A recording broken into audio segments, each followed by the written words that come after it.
that intimidation. Let's go back to Canberra now and catch up with Senator James Paterson, who is the Shadow Home Affairs Minister.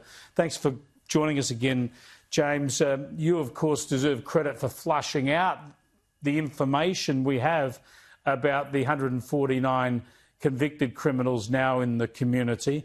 Yet we can't seem to get, even after 2 days of questioning in Parliament, enough information about where everybody is, who's under surveillance and who's not. And we learned that there aren't even any applications made to put any of them into preventative detention.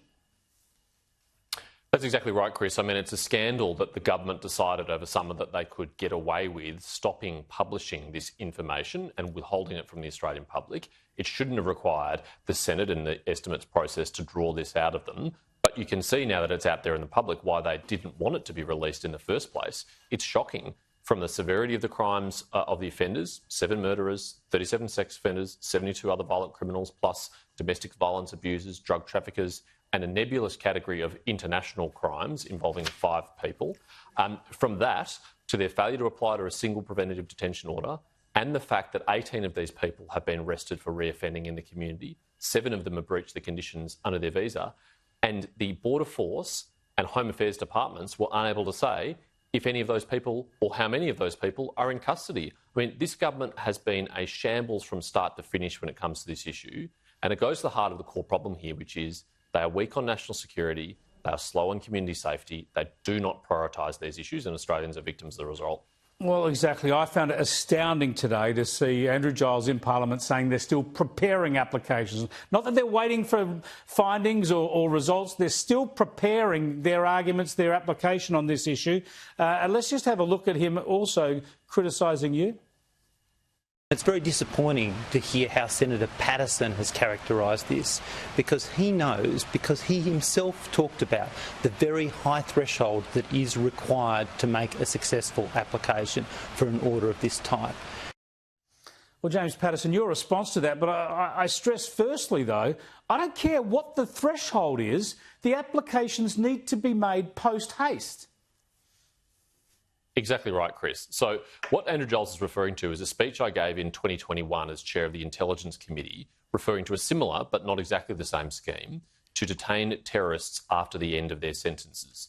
The difference there is that that's a continuing detention regime for people who are already in prison, so it's not as urgent as this case where we've got 149 people out on the streets committing crimes against Australians, where obviously it is urgent. Now, I was prepared to be generous towards the government and say, OK, maybe not all 149 applications would be filed by now to get these people off the streets.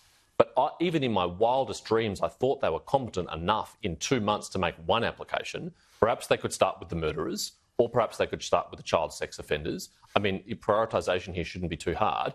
And the resources at the Department of Home Affairs should be, no resource should be spared. Everything should be thrown at this. And yet it seems like they've just got a couple of people sitting around slowly working their way through this, rather than the urgency that this demanded, that the Australian people are entitled to expect from their government. It is deeply worrying, and we will come back to it. But before I let you go, I want to get your thoughts on our defence vulnerabilities.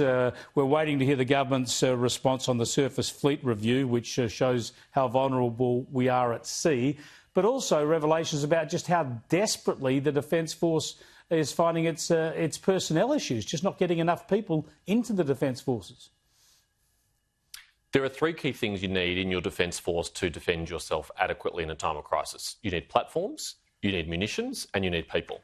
And this government is failing on all 3. They were supposed to do a short, sharp review into our surface fleet. Well, a year later, where's that up to?